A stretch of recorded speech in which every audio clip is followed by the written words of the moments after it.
Coming up on this episode of Nintendo Cartridge Society, Kirby Concert, we just want to know if KK Slider is opening. It's dangerous to go alone, so the Nintendo Cartridge Society goes with you.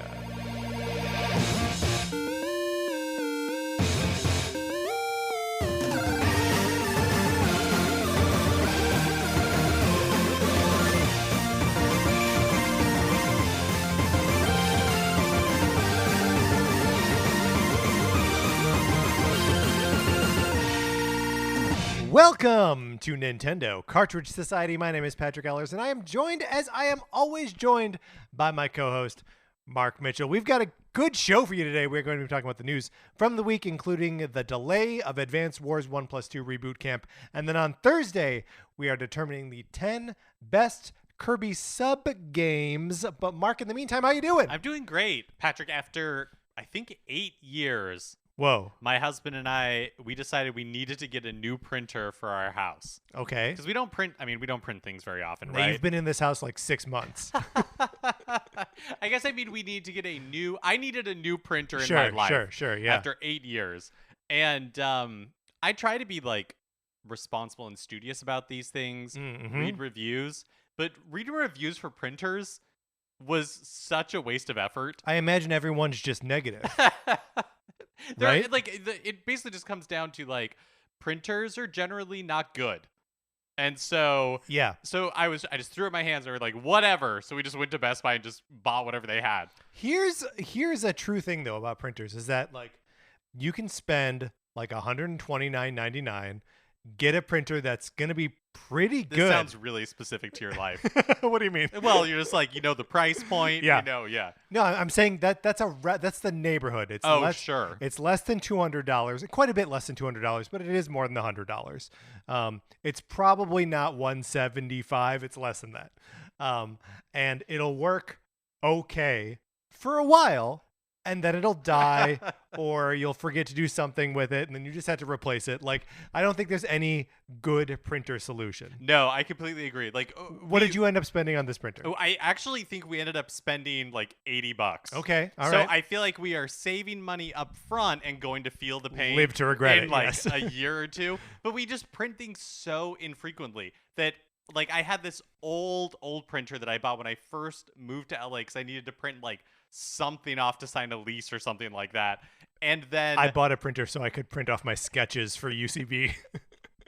And then every time we had, every time we had to print something for, like, whatever it was just a total, you're just a seance. Yeah. You're just hoping Is it going to work praying this time? Yeah. that it would work. And finally it didn't. And so... We just decided we had to buy another one. I mean, it's the only good reason to have like a job in an office that you have to go to is you have access to a printer.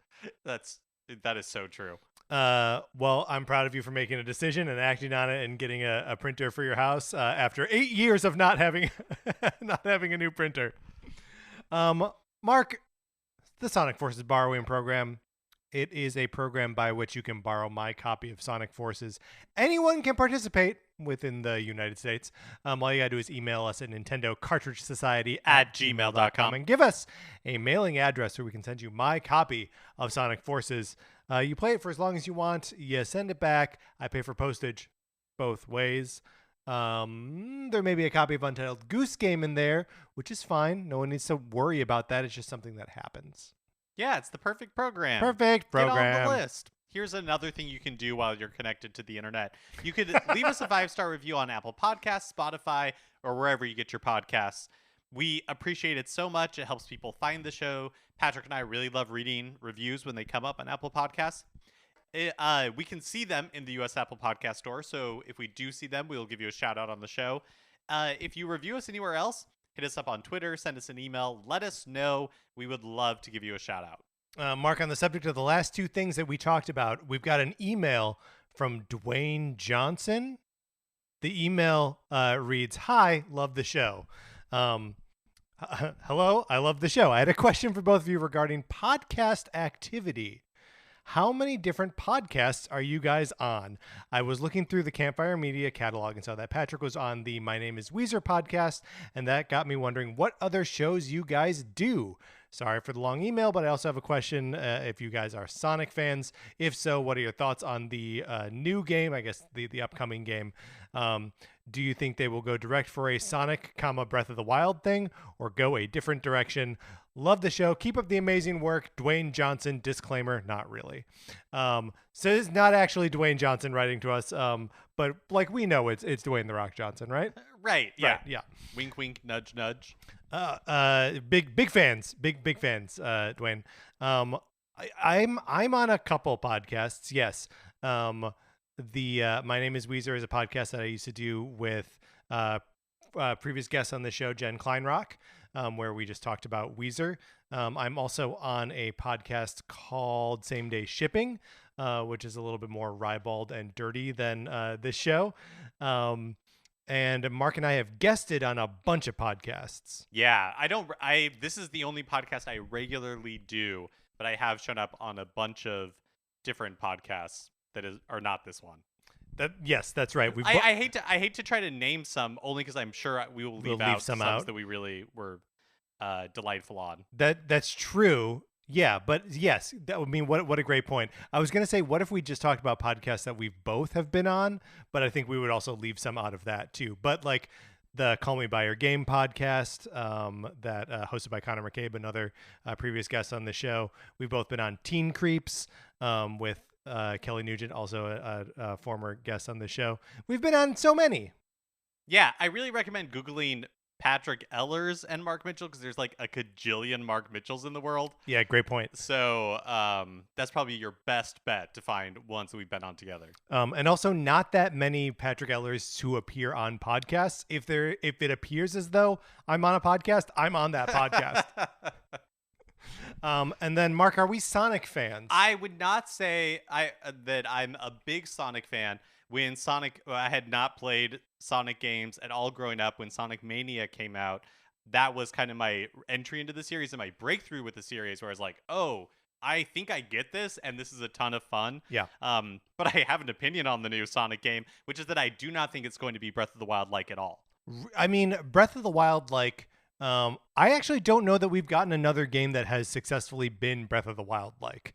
I know that there are games that seemingly have been inspired by it.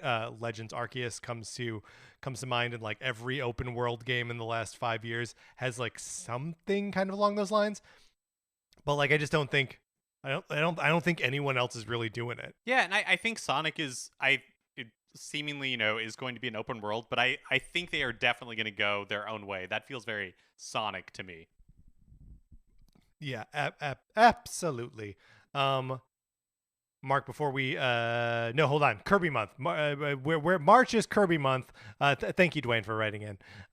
March is Kirby month, and we are in March right now. So we are currently in Kirby month, which means on Thursday we are going to be determining the top 10 Kirby sub games, and then on the 24th we are going to be talking about weird Kirby games featuring Kirby's Dream Course. So calm down, you Kirby's Dream Course freaks. We're getting to you. And then on March 31st, we are going to be having a review discussion of Kirby and the Forgotten Land. Looking forward to all of that. Yeah, I think it's all going to be very fun. Mark, I have another email that I would like to read from Aaron.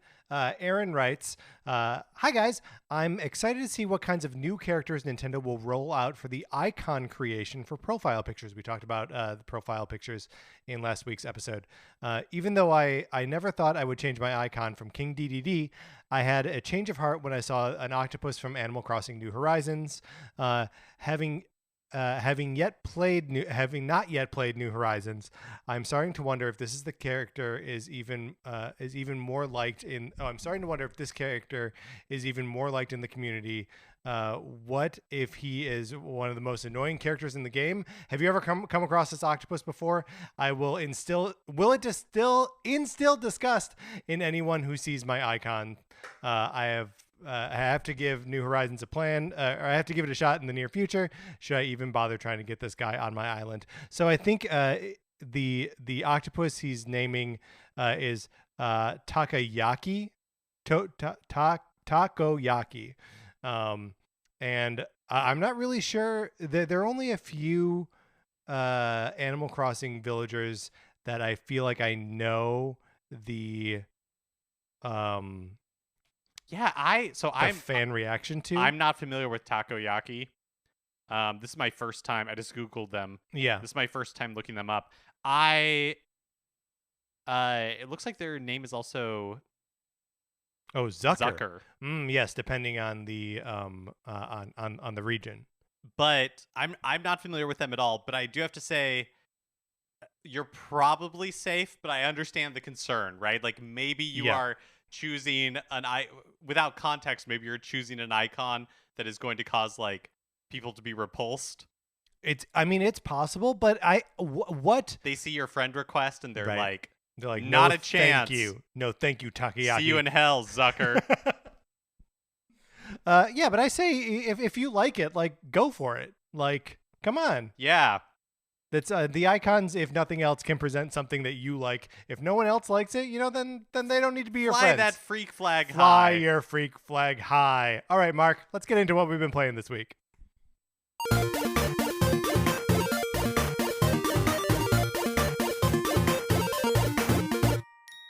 Mark, I'm not going to make you a list, but I've been playing a lot of Kirby games. Patrick, I have also been playing a lot of Kirby games. Where have you been getting your Kirby fix? Like, what platforms are you using? I've been dabbling a little bit between Switch, mostly 3DS, though. Yeah. Yeah. I've also been doing a lot of 3DS. I've been also leveraging the Virtual Console on the Wii U, which means I've been playing both DS and 3DS Kirby games, in addition to Game Boy, Switch, 3DS, all that stuff. Now, I know we are going to talk about all of these games more in the future, in the coming weeks, but I've got to say, last week I made a big deal about you texting me about Kirby's Block Ball. Yes. And I picked up Kirby's Block Ball, and not that I don't trust you at all. Right. But I was like, this is just a breakout clone. How good could it possibly be? Right. Patrick, Kirby's Block Ball is so it good. Rules. It's so much fun. I cannot believe how good it is. And I am so happy that this is your reaction to it as well.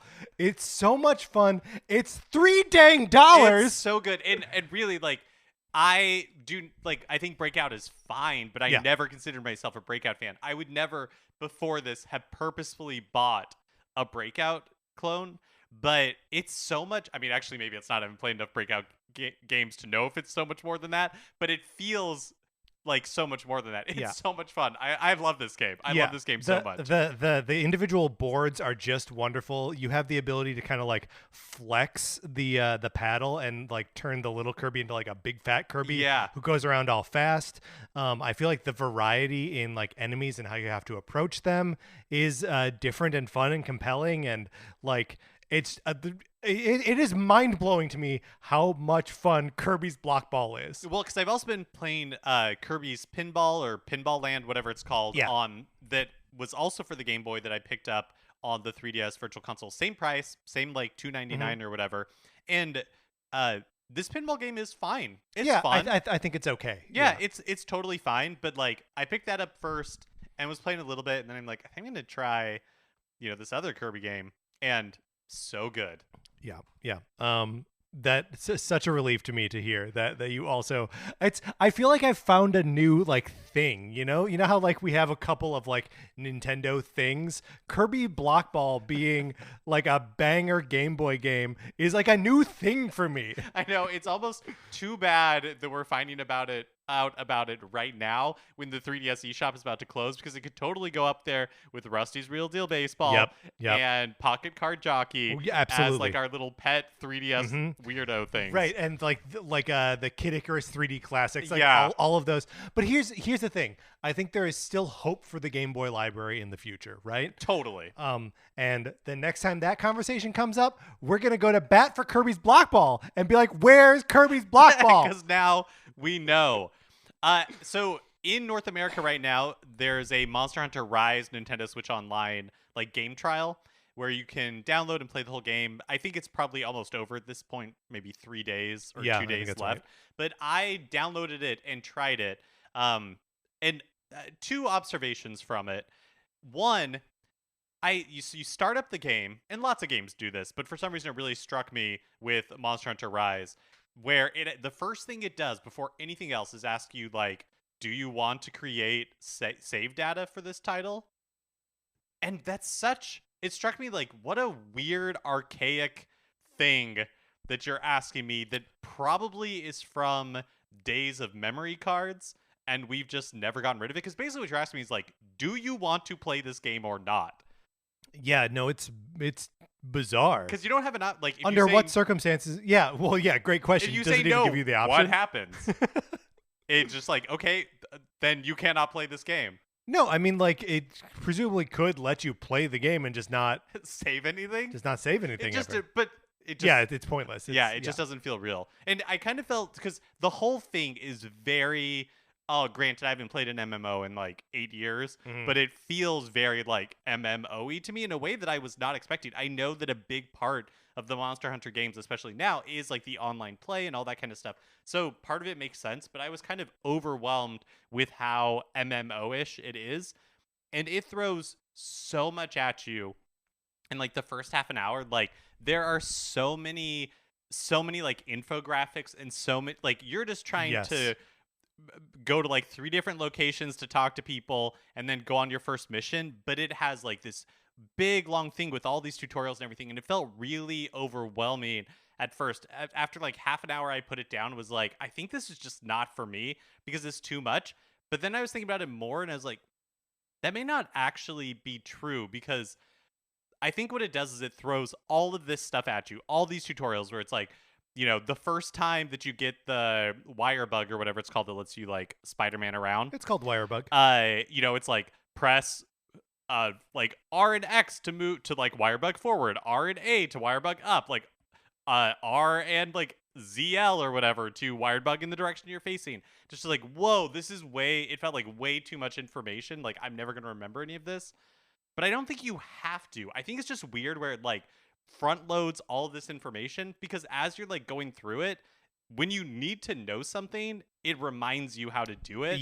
But you just have that feeling of like, oh my gosh, I'm not going to retain any of this. This just feels really overwhelming. And I think, in my opinion, that's like bad design, because you're just like, well, if I don't need to know this, like, don't tell me. I'm just trying to figure it out. But it's also tough because like, it being a Monster Hunter game means that there's so much like history behind it and so much like institutional knowledge that players of the franchise will already know going into it. And so like, when they get, you know, 6 new pieces of information about the wire bug right away, it's not that big a deal to them, because they're like, I know how to do the rest of this intuitively. Yeah, that's true. That's fair. Maybe. But it feels like you should be designing this sort of thing for like somebody who's never done it before. Or just like a little toggle, right? Like, I know what I'm doing. I'm an idiot. Like one or the other, right? Yeah. So I don't know that with everything else going on in Kirby Month and Block Ball, you know, I don't know that I'm going to go back to Monster Hunter Rise. Block Ball, imminently understandable. Like, from the jump, you know exactly what you have to do. So I don't know that I'm going to go back to Monster Hunter Rise. I'm glad I checked it out for that like half an hour, but I think just it just felt like I was playing it after the end of a long day. And when I play games, I'm at this point mostly just doing it to relax. And this game I did not find relaxing, because it was just like, it's stressful. There was just so much going on, so much calling for your attention. I also booted up F0X, which is the new game on Nintendo 64 for like Switch Online, expansion pack, all that nomenclature. Mark, would you believe that I didn't realize that this game was out until I started to prepare the news for today's episode? Oh, right, because it got announced that it was releasing after we recorded. Yeah. And then also came out in that same period. So gone are like the days where they're saying, oh yeah, Majora's Mask is going to come out next month. And then it does. They're just like, nope, F-Zero-X, here it is. The new Nintendo 64 game on the Switch Online. I wonder if there was just so much news last month that they didn't do that, you know, because there was like the Direct and everything. Well, this is also quicker. Like, Majora's Mask has only been out for like 2 or 3 weeks. Interesting. So like, whatever is happening with their cadence of like releasing these things and like announcing them, Like I wonder if they've gone past like the initial pop and like, Banjo's got to be a big one.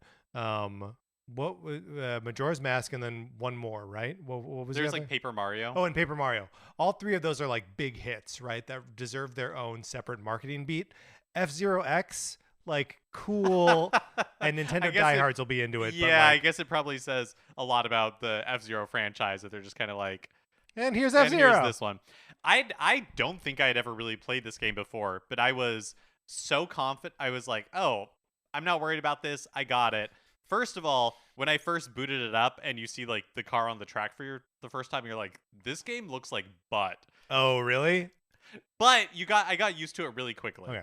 And so then you're like, I guess it's not that bad. But I mean, it's a Nintendo 64 game, so it just doesn't look that great. So the ceiling is low. The sense of speed is really good, like once you get into it. But this game I found to be very challenging. I was awful at this game. Maybe I just picked the wrong car and I need like one with better handling or something and less speed, like more grip. But I was cruising through the first couple of races, but in the first cup or whatever it's called, first tournament. But by the time I got to like the 5th race in the first tournament, I couldn't win. Yeah. Like I was just getting destroyed. I actually find that for me, that is my experience with F-Zero in general. I don't think my head is like tuned into actually how I'm supposed to play those games. I like them for those first 4 races, and then the 5th one destroys me, and I'm like, what am I doing wrong? And because seemingly the game is like, you've been playing me wrong the whole time. Right. But I'm really excited to check this out because like you, I don't think I've ever played it before. Yeah, I mean it's fun.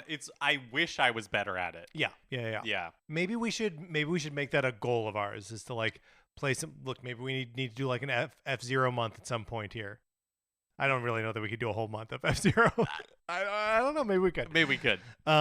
Mark, it was on my list of things to purchase and play this week, but after the news of some sort of microtransaction chicanery, which we'll talk about later in the show, I opted not to get Chocobo GP. I have also put down Triangle Strategy because I wasn't having fun with it. But I did decide to check out one of the other Square Enix games that came out in the last like 2 weeks, which is the Stranger of Paradise demo. And I played this on PlayStation 5, so I won't talk about it too much. But I just had to bring it up because the game is so bizarre. This is a action RPG that is based on the original Final Fantasy. Oh, I didn't know that part. Yes. So it's like the story of Final Fantasy. Whoa. But you are playing as 3 of what will eventually, I assume, become the 4 Warriors of Light. And the game is just so bizarre, Mark. And I can't really wrap my head around what's happening in it. Narratively, it's all over the place. It starts with your 3 characters like fighting a 3-headed dog dragon thing. And you're fighting them for a while. And then seemingly it defeats you. And you wake up in the like tranquil wheat fields of the afterlife to the tune of Frank Sinatra's My Way. But it cuts out right before My Way. So like right before the lyric. So it's like, I did it. And then it's just like you're back in the game. But it's just a wholly bizarre game where your player characters are wearing like a t-shirt and like jeans. Another guy is wearing like a white tank top and like it has a flannel tied around his waist, and everyone else is like high fantasy with extra straps.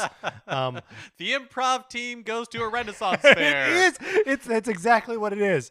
Like a horny Renaissance fair too. Is there any other kind? I've been to both kinds of Renaissance fairs, Mark. Yeah, the action in it is like fun and compelling and has a neat like parry and kind of a combination of like a parrying system and the draw system from Final Fantasy VIII, where you're like taking the magic from your enemies and then using it against them. So I can see where the moment-to-moment gameplay would be super fun, but the presentation is absolutely bonkers, and it's so self-serious, and everyone is like grizzled and like angry, and it's just like I don't know. I'm gonna keep making my way through the demo. because I feel like I want some sort of Square Enix engagement. But Mark, on that note, we got an email from Matt. Matt writes, "Hey guys, since you asked for listeners' opinions on Triangle Strategy twice now, here are my experiences with the game so far." Also, the title of this email is "Stop Slandering Triangle Strategy." It's a pretty good game.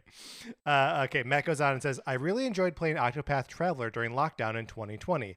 And when I heard last year about Square Enix's next big HD 2D project, I got very excited. I downloaded the 2022 demo of Triangle Strategy, finished it over a few days, and then I pre-ordered this game. First of all, I completely understand Patrick's criticism. It is a chatty game with very long cutscenes and certainly not what I expected at first. But as I kept playing, the game slowly drew me in, and the more I played, the more I enjoyed the alternation between game nights that felt like reading a visual novel and game nights focused on fighting a battle that takes 30 to 40 minutes to complete. Unlike Patrick, I'm also really enjoying the conviction mechanic, knowing that how you respond to other characters will directly affect your reputation, and the branching of the storyline makes the interactions feel very meaningful. I do like the positional battle system, even after 4 chapters on regular mode. It doesn't feel quite as deep yet as Mario plus Rabbids does in later stages. Last but not least, Triangle Strategy keeps cracking me up. There's something heartwarming about these cute little pixel art characters coming to life with the most exaggerated melodramatic voice acting. One more thought. When Octopath Traveler came out, a lot of people said that it was a great game, but their one gripe was that the character stories felt generic and very linear, and that the characters don't really interact. I had the impression that Square Enix really took that criticism to heart, but may have taken it just a bit too far in the other direction with Triangle Strategy. If you, like me, really enjoy visual novels and strategy games, this one's for you. If not, beware. Anyway, thanks for everything. NCS has become one of my favorite podcasts. Please keep doing what you're doing." Thank you, Matt. We have, in fact, been asking for people's input about Triangle Strategy. And we have, in fact, been slandering the game. And we have been slandering it. But this is, I mean, I think this truly is a case where you are describing an interesting, compelling game. And I think I'm just not in the headspace for a game that is some nights just going to be a visual novel. Yeah, but that's actually, I did not know a lot of, that's in there, or that Matt was talking about, and so I think that's really interesting to know, really interesting context for the game. Yep. So thank you, Matt. All right, that's what we've been playing. That's what Matt's been playing. That's what everyone's been playing this week. Mark, let's get into the new releases and what we might be playing next week.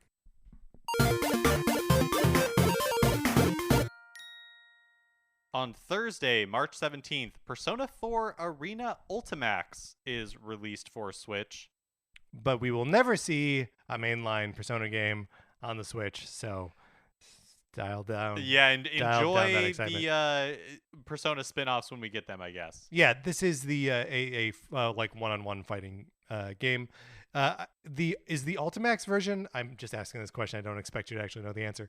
But is this like a new like actual version of the game, or are they just like releasing the like plussed up version of Persona 4 Arena on Switch finally? Yeah, that's a great question, one I do not know the answer to. I'm going to look it up while you talk about the next thing. Okay, because the next thing I'm going to talk about is that on Friday, March 18th, the first booster course, Wave 1 of the booster course pass on Mario Kart 8 Deluxe is released. Don't be like me with Animal Crossing, New Horizons, Happy Home Paradise. Be sure that if you're subscribed to Nintendo Switch Online Plus Expansion Pack, you still download the booster course pass content for Mario Kart 8 Deluxe. But yeah, the first wave is here. That's very exciting, especially in light of Chocobo GP not being, and again we'll get to it, not being like a viable like replacement for Kart. Just knowing that there's more Kart coming to us just by the end of this week. Yep. I'm very excited. And we talked last week or the week before about if just one person that you're playing with online has the booster course packs, then everybody who's playing like can play those courses. But One thing that we left out, or that I wasn't aware of, is that Nintendo says, quote, from March 22nd, courses from Wave 1 will also appear in the random selection when playing global or regional races with anyone online. Oh, interesting. Yeah. So you may, if you are selecting the random option, it may just come up anyway? Exactly. So if you're playing online, so you do have to wait a few days. Like anybody who buys it or gets it through the that's Plus weird. expansion pack will be able to 4 play it days starting March 18th. Okay. But starting on March 22nd, those courses will be in random selection when playing online. You locked out of that first weekend. I'm very excited about that, and that's really the only thing that I'm looking forward to this next week. But then next week is Kirby. That's wild. Isn't that crazy? Yeah. We're already there, Mark. All right, let's close out the new releases. Sorry, I'm interrupting that to say that I looked it up, and it is like a new version of Persona 4 Arena. It's not just that it is finally coming to Switch. Understood. There. So was that worth the musical interruption? I don't know. Mark, let's close this segment out.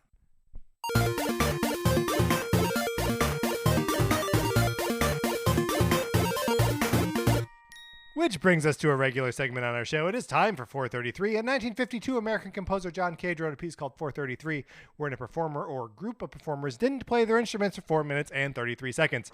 For the purposes of this show, our instruments are talking about Nintendo. So, for the duration of one performance of 433, Mark and I will talk about something not at all Nintendo related, thus fulfilling the contract of the piece. Mark, we're talking today about snacks that we had in our childhood that for one reason or another we cannot eat anymore.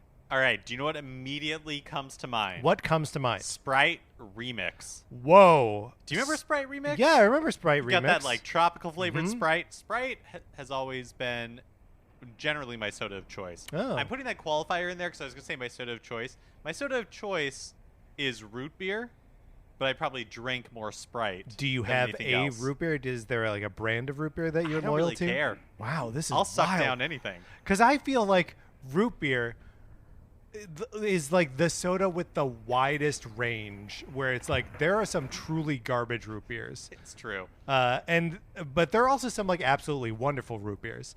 But you don't have a. I'm not that that picky. I'm not that picky. I don't have a very discerning palate. I really don't. So like good stuff is wasted on me. Yeah. We should get some good root beer. I think that would be fun. That would be fun. My soda of choice growing up was, and I'm apologizing to myself, Mountain Dew. I drank so much Mountain Dew as a kid. And then there was also a brand of soda, Wildwood, in Wisconsin. And I think it may have been like a Michigan brand or India, something. Wildwood that made a Red Pop flavor that was very good and doesn't taste anything like other Red Pops that I've had before. Like, it doesn't taste like Faygo or any other. And it wasn't like that. a red cream soda. No. It's just like red soda. Red Pop. Red Pop was the name of it. I'm not referring to it like colloquially. Its name is Wildwood Red Pop. Got it. And I don't really drink soda now. But if I could access a Wildwood Red Pop right now, I would drink Does it still exist? I don't know. Oh, okay. I mean, it was a regional soda at the time, and I don't live in the Midwest anymore, so I haven't been near it, even near where it was in many years. Yeah.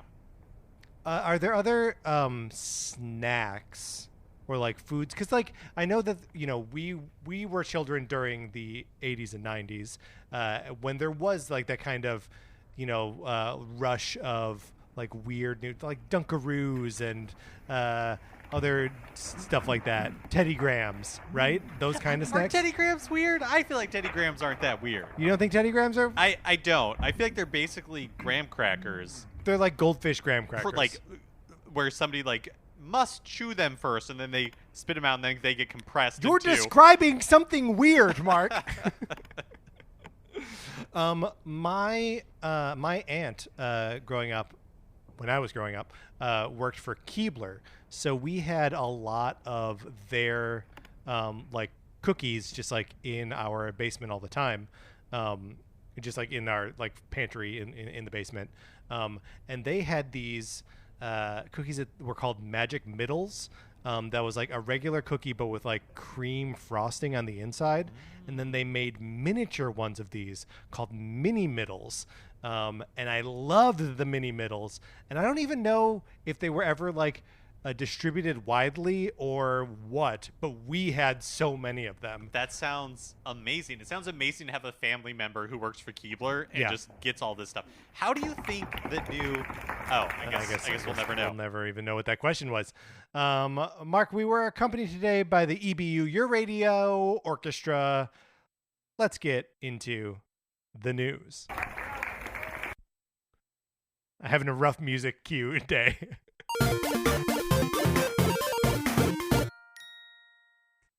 Nintendo has delayed Advance Wars 1+2 Reboot Camp out of sensitivity to, quote, recent world events.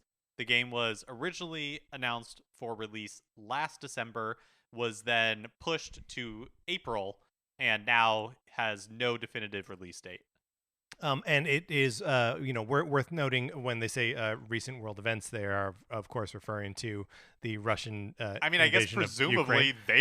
they don't call it out. No, they don't call it out. Which yeah, but let's us call it out, right? Like, why else would they? What other recent world events would they be trying to avoid comparisons to? Yeah. And there is the Blue Moon, which is one of the 5 factions within Advance Wars, is pretty obviously modeled on Russia and like the USSR. So like I get it. I get that they don't want to sell a game where like that army is invading other places. Like I get the concern. Yeah, totally. Yeah, so no new date has been announced. Nintendo also announced, Nintendo has also announced that they have paused shipments of their products to Russia for, quote, logistical reasons. So this is their statement. It says, quote, we have decided to suspend shipping all Nintendo products to Russia for the foreseeable future. This is due to considerable volatility surrounding the logistics of shipping and distributing physical goods. Which I'm sure is technically true, but logistics, I don't know, both of these just feel kind of like bogus. It feels very Nintendo in a bad way, where they're like, we don't want to comment on anything, so we're just gonna like put out this kind of like meaningless I mean, like that's like technically true, yes. but just feels kind of like mealy-mouthed. The thing that's interesting about it, though, is that they're taking what appears to be meaningful action without the meaningful words. Well, and I actually wonder, that as far as the the logistical reasons for not being able to ship products to Russia, that seems totally legitimate, right? There are lots of companies that have stopped doing business in Russia, and so I mean, maybe if the logistics were still working, Nintendo would still be shipping products to Russia. Like, we don't have any idea what their, intentions are.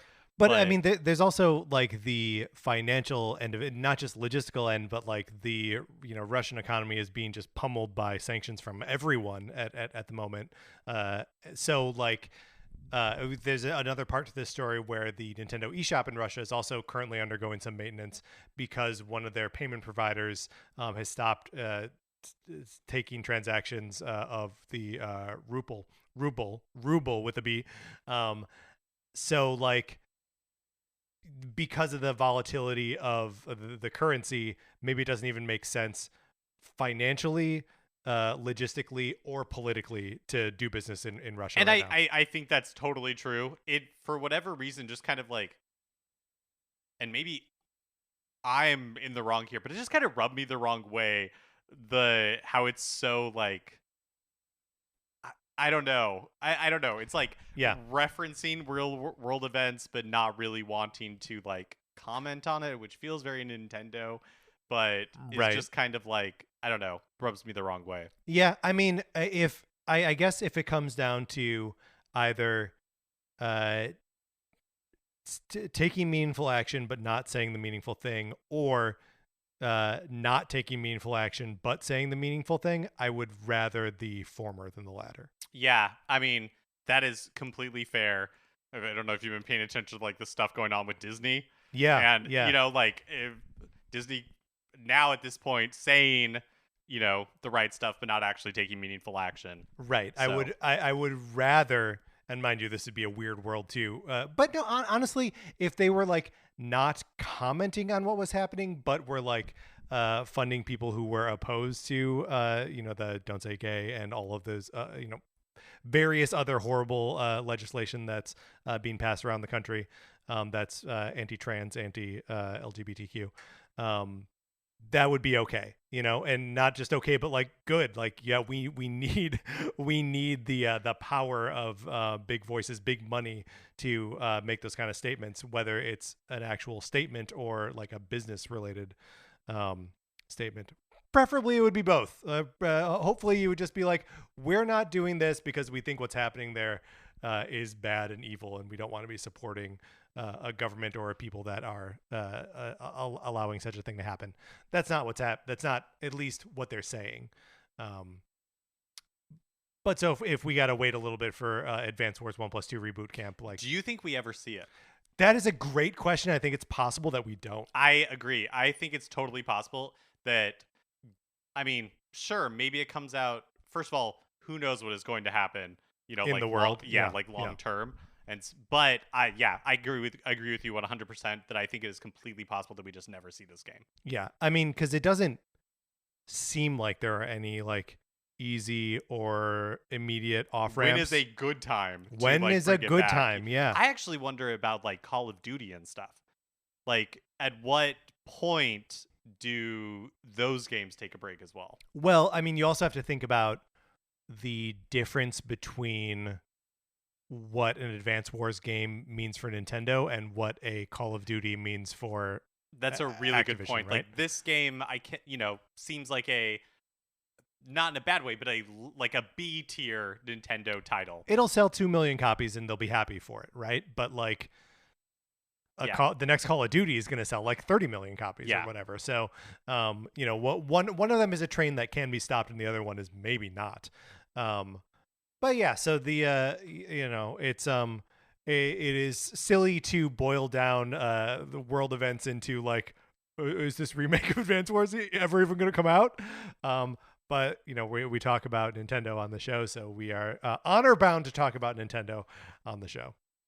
Speaking of which, yes, not saying that we should expect any other publishers to do this in the final days of the 3DS and Wii U eShops, but Capcom just started a deep sale on so many of their 3DS games now through March 27th, and this is in the US eShop.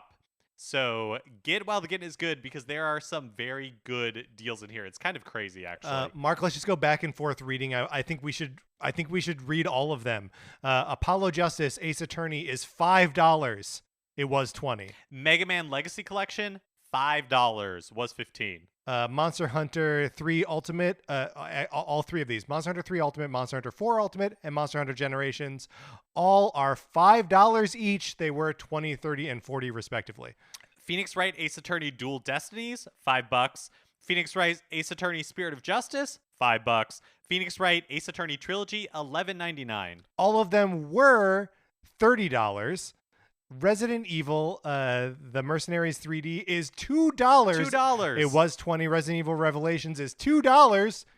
$2. It was $20. And then Street Fighter 4 3D Edition, Super Street Fighter 4 3D Edition is $5, was $20. You could pick up every single game on this list for less than $60. Yeah, I do not own Apollo Justice Ace Attorney. I do not own Ace Attorney Dual Destinies or Ace Attorney Spirit of Justice, which I believe are all 3DS exclusives that I have not played. I can get all three for $15. It is wild to me how much my 3DS library has exploded since they announced that the 3DS eShop was closing. Yeah, and outside of Kirby's Block Ball, this is the best deal you're going to find on the 3DS and eShop. Cannot stress this enough. Kirby's Block Ball is only $2.99. Yeah, which again, it's such, for what you're getting for $3. Like you should just plunk it down right now. But all of these Capcom games are, I suppose we can't necessarily speak for the quality of all these games, but for $2 you're going to get a Resident Evil game that's not worth $2? What are we talking about? There will be a Kirby 30th Anniversary Music Festival taking place in Tokyo on April 11th, which noted well outside the bounds of Kirby Month. Well outside. But as somebody noted on Twitter, maybe it's just Kirby year. Maybe it's a sneaky Kirby year. Maybe it is year of Kirby. It's true. But this 30th Anniversary Music Festival will be streamed to the world. Asterisk not available in all regions. Also, it's the 11th of August. Whoa, that's not so April. far away. That's way outside the bounds of Kirby. Yeah. I saw that we wrote April in our notes here, and I was like, is that right? I feel like it was way outside the bounds because April 11th. That just makes for like a fat Kirby month, right? But August? Yeah, that makes for a mouthful mode Kirby month for sure. Right. Not available in all regions. Will be streamed. Which do we know if that's free?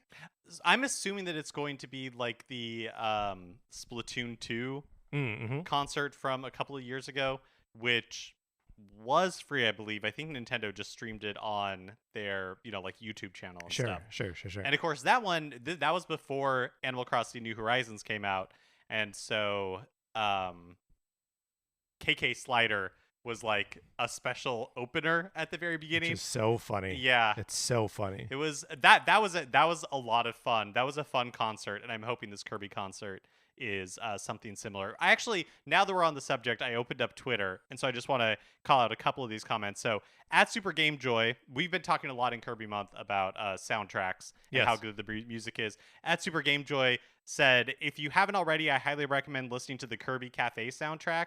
Kirby Cafe is an actual cafe in Japan. It may have closed recently, but like an actual food cafe in Japan that hopefully still exists. And I can confirm I have listened to the Kirby Cafe soundtrack. It is amazing. It's like a cafe version, like, like incredible. This is kind of like soft jazzy, like covers of Kirby music. It is very, very good. Reacting to the news of the Kirby concert, Nintendo Pals, the Nintendo Pals concert podcast, a podcast we have both been on. There we go. I replied, looks like y'all are extending Kirby Month to Kirby Year. And Alana added us on Twitter saying, Marks on bass. I knew he was my favorite for a reason, referring, of course, to Marks, the Kirby character. Right. So thank you, everyone, for helping us deal with this news, because it's very strange. Mark, did you read the slug line from the website yet? Quote, a one-time only music festival will be held featuring a large, big band-style ensemble of 35 musicians performing in a variety of genres. And look, I love it when Nintendo music goes big band. That's like the premise of Mario Odyssey. Also, big band is only like one step away from ska. Yeah. So do you think that's one of the variety of genres we're gonna see? I mean, I hope so. If they need someone to like wear a suit and skank on stage for them, like I can do that. Also, featuring the concert's going to feature a large LED screen with an animated Kirby on it. So it's like a Gorillaz concert when you go see Gorillaz. Do you think Kirby is playing all the instruments? God, I hope so. I really, really hope so. Or if there are just like 4 Kirbys, like a blue one, a yellow one, a pink one, and that they're all like singing along. This does sound very familiar to what the Splatoon 2 concert was like. Well, let me ask you this. You keep bringing up the Splatoon 2 concert. What if we get our first look at some new Splatoon music, and it's not KK Slider who opens? Oh, it's a new idol. Yeah. That would be great. Actually, until this moment, I had not realized we still have no idea who the idols are going to be in Splatoon 3. We don't know who the idols are going to be. We don't even really know when the game's coming out. Yeah. We know this year sometime, maybe summer, I think they said. Mm-hmm. August is still summer, as far as I'm concerned. Exciting. Yes, very exciting times. Yes. But yeah, no word on exactly how you're going to be able to stream this or what regions are excluded or anything like that. But they have some time to tell us. Right. And right, because it's not until August. And expect us to talk about this again. Here's something else that we have talked about in the past and are now going to revisit. What the heck is going on with Chocobo GP, Patrick? What the heck is going on with Chocobo GP? Early reviews of the game were sort of where both of us expected them, right? Like, in the 60 to 70 range, right? People generally saying it's a functional kart racer. It's fun, if not very deep. Not as good as Mario Kart, but then again, what is? Right. But since the game's release, a sneaky little reliance on the game's premium currency called Mithril for progression has been added into the game at launch. This was not a feature that was part of the I didn't game realize that people were reviewing, which is shady as all get out. But so you can either there's a light version of the game and a full version of the game. The full version is $50, and either way, both of them require a lot of microtransactions, a season pass to make any like meaningful progression and like earn new characters and tracks and stuff. And this Mithril which is the premium currency that you have to buy with real money, is necessary to do like anything in the game.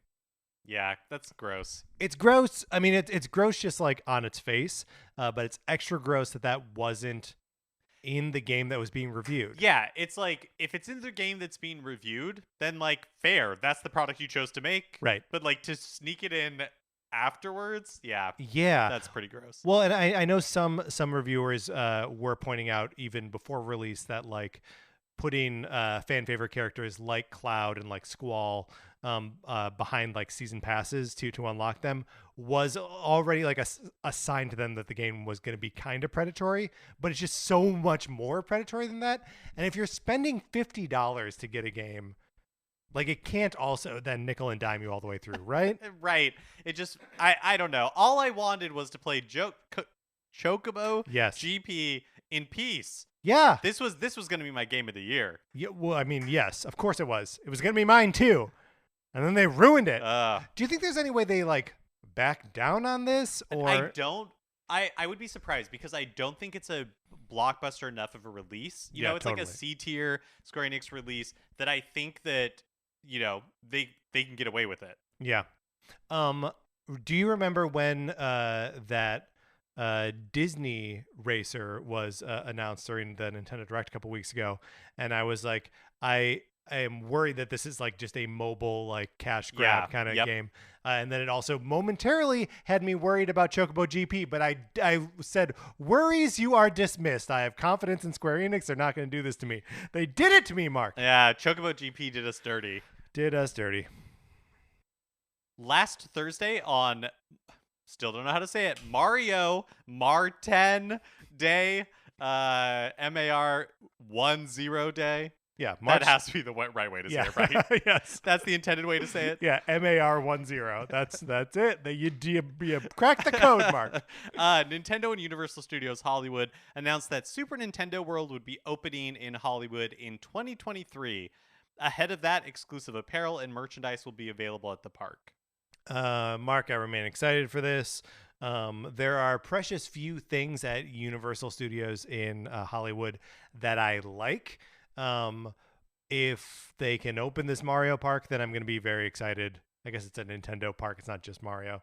All we know is a year, right? Yeah. 2023. Mm-hmm. Still at least a year away. Maybe MAR10 Day. I don't next year. Think. Are you excited about this? Or is it just like a No, I am excited about this. Yeah. I'm because obviously they've opened the one in Japan. And they announced like a Donkey Kong expansion for the one in Japan. And we know that they're building one in Florida, but that's still a few years out. Because it's going to be part of its own... A new theme park that they're building out there. But so, yeah, I am excited for this because with the way with like COVID travel restrictions and everything, I don't know when I'm going to be able to get to Japan to check this out. And so it seems like Hollywood is going to be our best bet. And... I am sure I'll cry when we go. Yeah, me too. I mean, I was in Hollywood this weekend. Park's not actually in Hollywood, but they call it Universal Studios Hollywood. It's in Universal City. It's its own city. It has its own fire department and everything. Are you excited for this? Yeah. Nintendo and Lego also revealed on Mario Day. That's what I'm settling on. I think that's right. I don't know. I think it's just style. It's Mario Day in parentheses stylized as MAR10. That's So funny because that makes so much sense. I don't know why I struggled with it so much. It's Mario Day, ladies and gentlemen. Nintendo and Lego also revealed the Lego Peach Super Mario set, plus a bunch of others arriving on August 1st, 2022. The lineup includes Adventures with Peach starter course for $60, a Goomba's Shoe expansion set for $10, Fuzzy Flippers expansion set for $20, Yoshi's Gift House expansion set for $30, Cat Peach Suit and Frozen Tower expansion set for $80, Peach's Castle expansion set for $130, and Big Spike's Cloud Top Challenge expansion set for $70. Now, at some point, I know we declared that we were not going to talk about Lego Mario anymore. Oh, was that on the list? Yeah, I think it's on our list. Okay, got it. But I think this is a big enough expansion to the line that like it warrants us. It's like when they introduced Luigi. Like I think they're both worth talking about. Also worth talking about. Have you looked at the Lego Peach? Like the actual figurine for her? Yes. I mean, the Lego Mario looks strange too. But like Peach, they try to make Peach look a little bit more like human in a way that Mario isn't. Just like generally speaking in Mario games, and then to translate that into Lego, it just looks wholly bizarre. I think what it looks like to me is Princess Peach is pressing her face up against a glass window. Yeah, that's I think you nailed it. I want to look at this the Peach's Castle set. Do we have pictures of that anywhere? I was trying to find pictures of a lot of these because as I was just reading it right now, I understood what Goomba's Shoe expansion set was for $10. It's like the based on the level from Super Mario Brothers 3. Right. But at the time I was like, Goomba's Shoe? What the heck is a Goomba's Shoe? Yeah. Well, like I want to know this Fuzzy Flipper. What's that? Yeah, no idea. Is that like a touch fuzzy get dizzy thing? Where's the flipper part come in? Maybe it is because it is that precedes Yoshi's Gift House expansion set. So maybe it is a Yoshi related thing. Now this makes me think that there's not going to be a Yoshi in the same way that there is. So there is a Yoshi. Okay, I've got some pictures right here, but not of all of it. Okay, all right. The Cat Peach thing is weird. I recommend everyone go and like just look at this. I guess my question was, we're not going to get like a Yoshi being his own thing It doesn't with like seem little like it. screen eyes and everything. Yeah. But hey, Yoshi is coming to the set this way. Man, all this stuff is so weird. Do we know anyone who has any of these Lego sets? I don't think I do. If you have one of these Lego Mario sets, Lego Super Mario sets, let us know. I'm curious if they're fun, if you enjoy them, if your kids are enjoying them, whatever. Write to us at Nintendo Cartridge Society at gmail.com. Finally, Konami announced Teenage Mutant Ninja Turtles: The Cowabunga Collection, heading to Switch later in 2022. For $40, it's a big package. You have 13 8-bit, 16-bit, and arcade games.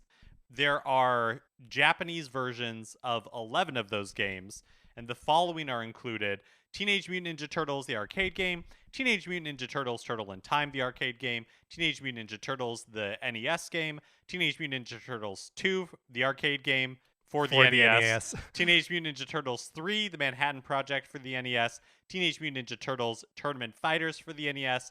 Just assume that all of these... Oh, no, I can't do that. I was just going to say assume all of these are Teenage Mutant Ninja Turtle prefixes. I can run through the rest okay, great. More quickly. So Teenage Mutant Ninja Turtles Tournament Fighters, the NES, the Super NES, and the Genesis versions are all included. They're all 3 different games. Turtles in Time on the Super NES is in there. The Hyperstone Heist for Genesis is in there. And then the 3...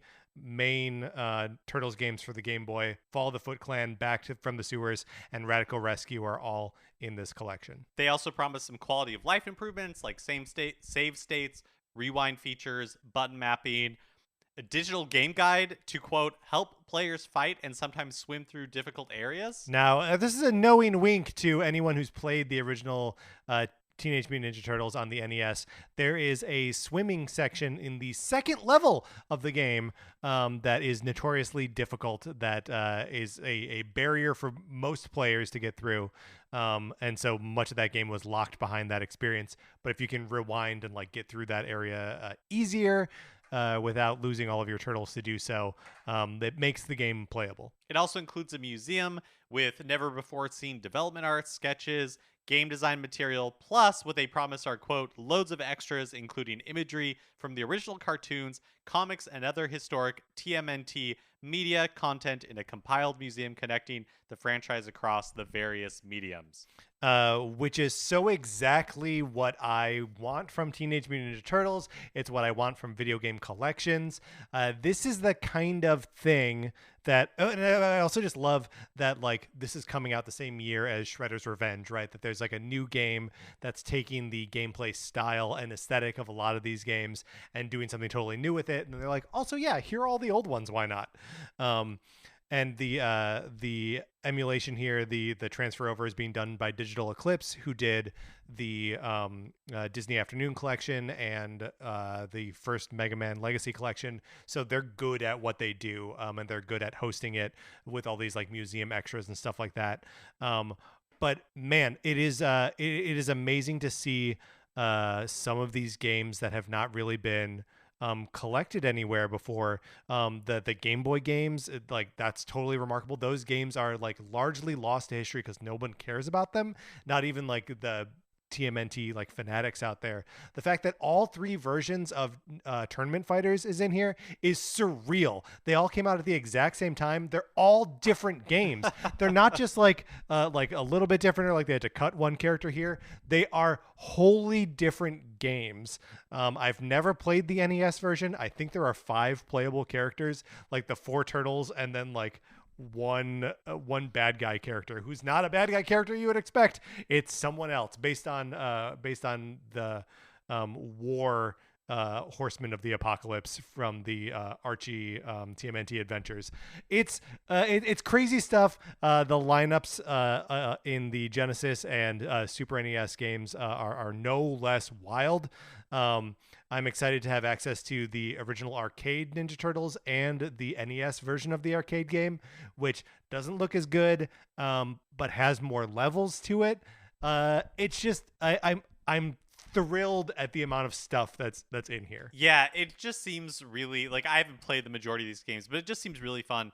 And I don't know if Digital Eclipse did the Castlevania collections that Konami has put out. Oh, that's a good but question. I have enjoyed those collections, and so it's nice to see Konami continuing to mine their library that way. Yeah, well, and this is I was actually starting to drive towards this, and then I distracted myself with a different thought. But you know, anytime that we are talking about how video game preservation is like a problem, it's an ongoing concern. We're all freaking out about the 3DS and Wii U eShops closing down, not having immediate access to these games. This is sort of a reminder that the people who have the rights to sell these games will find a reason or an excuse to put them back out in front of you at some point, even if you couldn't buy, you know, Teenage Mutant Ninja Turtles Fall of the Foot Clan for Game Boy for the last 30 years, you're about to be able to again. So nothing that goes away is ever really gone forever, as long as somebody owns it in some way and wants to make money off of it at some point, right? Right. So I'm just still, you know, better to be safe than sorry. Go ahead and download Kirby's Block Ball right now. It's only $3. But yeah, this is just like a nice, like, encouraging sign that, like, oh yeah, as long as there are studios out there that are you know, specialized in presenting these packages in fun, compelling, marketable ways, then we'll continue to see old games resurface in ways that we can actually play them. All right, Mark, let's get out of the news. that is going to do it for this episode of Nintendo Cartridge Society. Remember, please rate, review, and follow us on Apple Podcasts or Spotify or wherever you get your podcasts. If you like the episode, you can share it on Facebook or Twitter or by turning to the person to your left and saying, hey, there's a podcast I think you should listen to. We appreciate it when you do that. You can follow us on Twitter. I'm at Patrick_Ellers. Mark is at MKE Mitchell, and the show is at NinCart Society. You can also check out the Facebook page, which is just Nintendo Cartridge Society. Olivia Duncan made our logo. Our theme music is provided by 8-Bit Betty. You can get more of his music by going to 8bitbetty.com or by listening right now. For my co-host, Mark Mitchell, this is Patrick Ellers saying thank you for listening.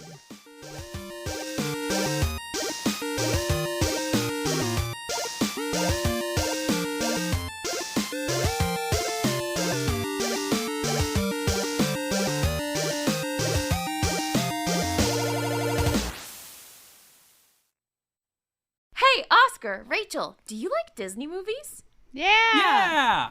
Have you seen all of them? Yeah, we saw all the Disney animated movies. And we saw the Pixar animated movies, too. How about the DComs? What? The Disney Channel original movies. You should listen to our podcast, Inside the Disney Vault, because we are watching all of them in chronological order.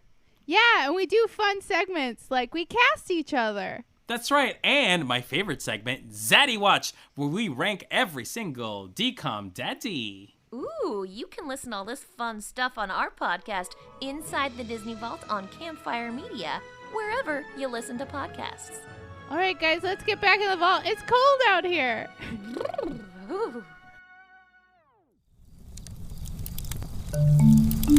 Campfire.